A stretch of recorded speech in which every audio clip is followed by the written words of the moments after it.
이어서 더불어민주당 수석 대변인으로 돌아오는 박수현 의원 만나보도록 하겠습니다. 전화로 연결되어 있습니다. 의원님 안녕하세요.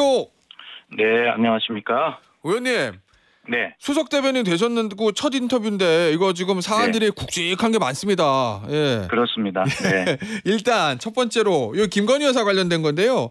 어제 네. 이제 처음으로 포토라인에 서서 아무것도 아닌 저에게 뭐 이런 얘기를 했는데 이 딱 보시고 어떤 생각이 제일 먼저 드셨어요? 그래서 어제 제가 이제 지금 국정기획위원회까지 일을 하고 있어서 예. 사실은 궁금한 사안이기도 한데 예. 그 TV 뉴스를 볼 시간이 없어서 직접 예. 보지는 못했어요. 그래도 이제 이렇게 상상을 해보면 예. 어쨌든 영부인이었던 사람 아닙니까? 그런데 그렇죠. 피의자 김건희로 불리면서 이제 출석을 하는 그 모습이죠. 부끄러움이죠. 그리고 예. 국격 이런 게 생각이 났고 민주주의가 생각이 났습니다.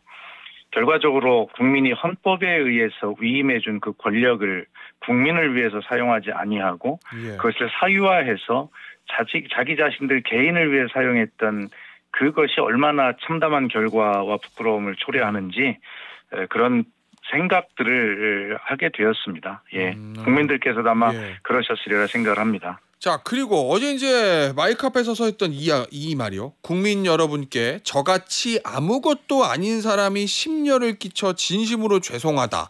이거 미리 준비한 말이라고 그러던데 그냥 네. 심려를 끼쳐 죄송합니다가 아니고 저같이 아무것도 아닌 사람. 본인은 이렇게 표현해서 얘기한 의도는 뭐라고 보십니까? 그러니까 오늘 언론에 아침에 이렇게 살펴보니까 예. 아무것도 아닌 사람이라고 하는 아주 새로운 조어가 이렇게 활자로 잘 찍혀 있던데요. 예. 아마 진짜 그렇게 좀 아무것도 아닌 사람처럼 살지요. 그렇게 해서 국민이 위임해준 권력을 가지고 나는 아무것도 아닌 이 낮은 자세로 그런 사람이라는 생각을 가지고 국민을 섬겼으면 이런 날이 오겠습니까? 예. 이미 때는 늦었죠. 그렇게 말하기는. 그런데 결과적으로는 본인은 아무것도 아닌 사람이다. 이 뜻은 예. 나에게는 어떤 권력과 권한도 없는 나는 그런 사람이었다. 대통령이 아니었다. 그러므로 예. 내가 특검에 나가서 조사를 받지만 예. 나에게는 권력과 권한이 없으니 어허. 내가 책임질 법적 책임이 없다라고 예. 하는 것을 그렇게 딱 강조하고 싶은 하고 싶은 그 말을 준비하는 것 아닌가 저는 그렇게 들었습니다. 예, 알겠습니다. 그러면 어쨌든 법적 책임을 벗어나겠다. 뭐 이런 의도라는 말씀이신 거잖아요. 예. 그렇습니다. 예. 자, 그게 이제 김건희 여사 뜻대로 될지는 모르겠지만 수사 대상 의혹이 16개인데 뭐 어느 하나 중하지 않은 건 없습니다, 의원님. 하지만 네. 의원님 보시기에 이건 정말 제일 중요하다. 이건 꼭 밝혀야 되겠는데라는 거 뭐 있으십니까? 하나? 저는 뭐 두 가지를 말씀을 드리면 예. 소위 우리 주가 조작이라고 하는 말 국민 귀에서 정말 피가 날 정도로 많이 들은 말이잖아요. 예. 그런데 무혐의를 받았어요. 예. 국민이 얼마나 분노할 노릇입니까? 이게 아마 권력 국정농단의 최정점이라고 저는 생각해요. 도이치모터스 관련된 거요? 그렇습니다. 예. 그 공범들이 전부 다 유죄를 받고 하는데 어떻게 국민들 눈높이로 보면 뻔히 보이는데 예. 그 와서 손바닥으로 하늘을 가린다든가 뭐 이런 건데 그렇게 빠져나가려고 합니까? 그래서 이 도이치모터스 주가 조작은 예. 그렇게 권력을 이용해서 자기 자신만 빠져나간 아주 전형적인 그런 법꾸라지 같은 그런 것이고요. 예. 또 이 국민 투자자에게 직접적인 피해를 입히는 중대범죄 아니겠어요? 그리고 이 시장 신뢰를 무너뜨리는 일이기 때문에 예.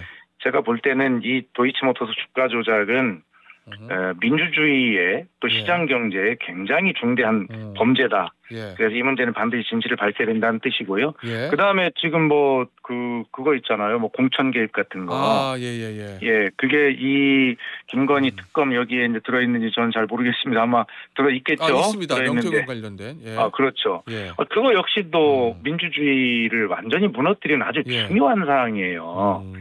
그래서 그 두 가지 문제는 반드시 좀 명확하게 좀 국민 앞에 속 시원하게 밝혀서 처벌해야 되고요. 예.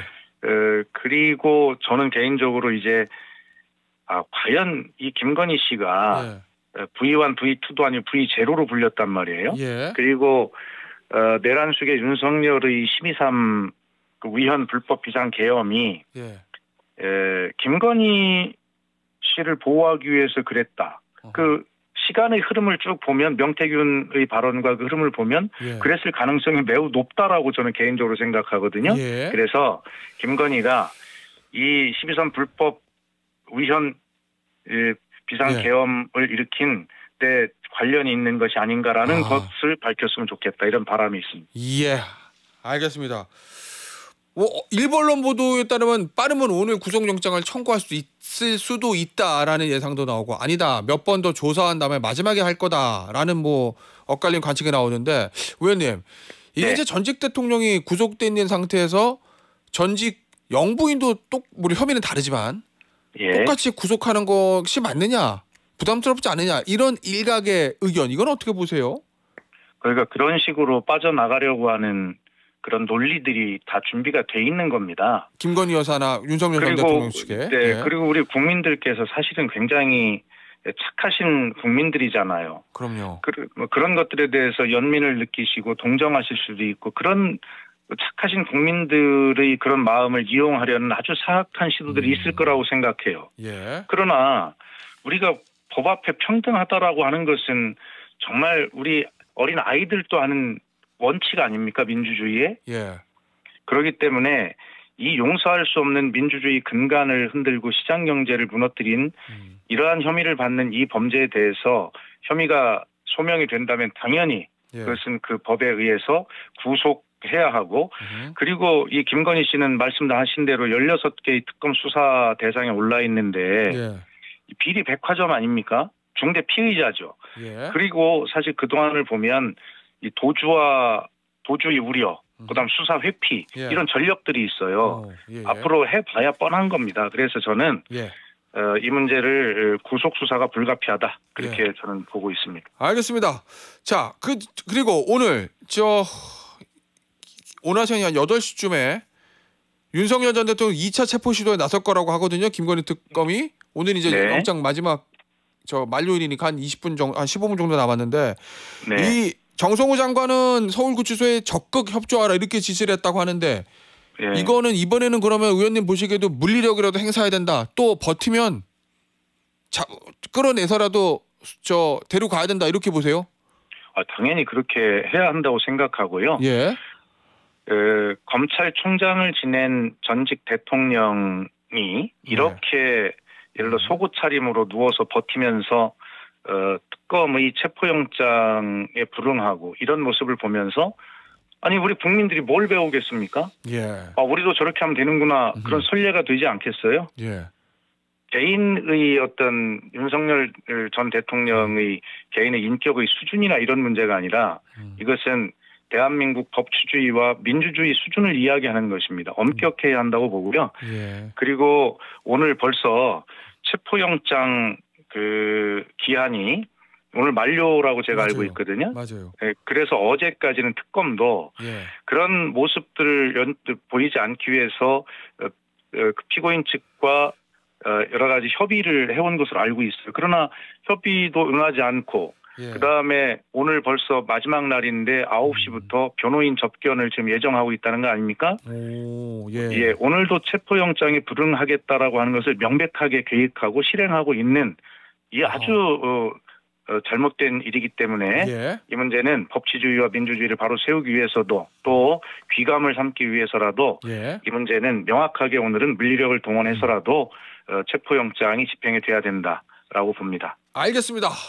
의원님 민주당 얘기 좀 해보겠습니다. 그러시죠. 네. 잘 나가고 있는 이재명 정부와 민주당에 그냥 찬물을 끼얹은 악재가 하나 터졌는데 예. 이춘석 전 민주당 의원이죠. 이제 무소속이니까. 예. 이 문제에 대해서 지금 민주당 당내 분위기 좀 어떻습니까? 엄중하게 보고 있습니다. 예.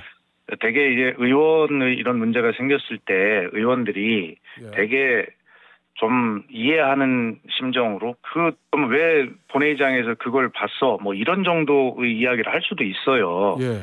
그러나 이 문제에 대해서는 그런 분위기가 아닙니다. 지금 사회자께서 말씀하신 대로 이 엄중한 시기에 이재명 정부의 5년의 국정 운영의 설계도를 정말 희망에 부풀어서 정말 짜고 있고 윤석열 정권 3년 동안 무너졌던 이 나라를 어떻게 세워야 되는가 지금 막 가슴 뛰는 마음으로 지금 국민과 함께 이 설계도를 그리고 있는데 예. 그 설계도를 그리던 당사자가 지금 이런 일을 일으켰다는 것이 이게 얼마나 심각한 일이겠어요. 예. 저는 이 국정운영 5개년 계획 전체가 국민에게 신뢰를 잃을까 걱정이 되는 문제고요. 아, 이것 때문에요. 예. 그렇습니다. 그리고 또 법사위원장이지 않습니까? 예.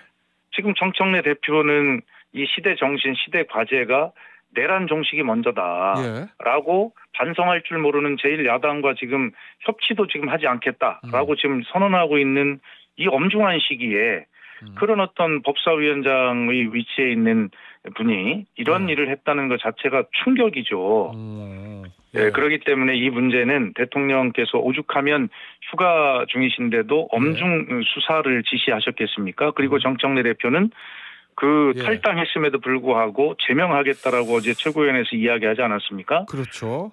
예, 또 윤리감찰단장이 한동수 전 대검 검찰부장으로 어제 당무위원회를 의결이 됐기 때문에 오늘부터 윤리감찰단을 구성을 빠르게 하고 비록 탈당했지만 당규제 19조에 따라서 이 문제에 대해서 당 차원의 조사도 그것이 본인이 출석하지 않아서 실효성이 없다 하더라도 국민 보시기에 엄중한 수사 그리고 당에서는 제명 그리고 윤리감찰단의 조사 뭐 이런 부분들 할 수 있는 모든 수단은 다 동원해서 가장 강력한 조치를 좀 하고 있는 중입니다. 의원님, 이 예전에 이제 민주당 야당 때 좀 이거 좀 비슷하면서 다른 김남국 전 의원 이제 코인 때 그때 민주당의 대응과 비교하면 굉장히 빠르고 강하거든요. 이건 그렇습니다. 집권 여당이 주는 무게감 때문에 그런 겁니까? 당연히 그렇고요. 물론 그 전에 이제 김남국 전 의원과는 약간 다른 측면이 있는데 저희들도 그걸 다 들여다봤죠. 그러나 뭐 그것과 비교할 게 아니라 이 어떤 일이 지금의 정청래의 민주당과 이재명의 새 정부가 이런 어떤 국민 눈높이에 맞지 않는 일이 벌어졌을 때 이것을 어떻게 대하는가라고 하는 그 태도는 새롭게 써나갈 필요가 있는 것이죠. 국민과 함께. 그렇기 때문에 과거의 사례가 어땠다라고 하는 것을 비교할 문제는 아니라고 보고요. 뭐 새롭게 해야 한다고 생각합니다. 앞서 이제 의원님 말씀하시기에 이제 국정기획위원회 언급해 주시면서 이거 국민이 이 정책을 신뢰하겠느냐라는 언급을 좀 해주셨는데 관련해서 야당이 제일 문제를 삼는 게 이게 뭐 차명거래 요것도 요거지만 국정기획 경제이익 분과장 그러면 이거 미공개 정보 이용한 거 아니냐 이 문제를 지금 야당이 집중적으로 제기하거든요. 국정기획위원회 야당으로서 뭐 하실 수 있는 말씀이라고 생각을 하고요. 다만 이 문제는 엄중한 수사를 지시를 대통령이 하셨기 때문에 이 문제는 엄중한 수사를 통해서 내용이 밝혀질 문제라고 생각을 합니다. 다만 걱정이 되는 것은 그랬을 개연성이 높다라고 보시는 게 국민적 눈높이가 아닐까. 제가 이제 수석 대변인이니까 각 언론사에 이제 기자님들로 아침에 통화를 하지 않습니까? 근데 그 기자님들도 자기 개인의 생각을 묻는 것이 아니라 국민적인 어떤 국민의 의견을 생각을 대신해서 저한테 질문할 거 아니겠어요?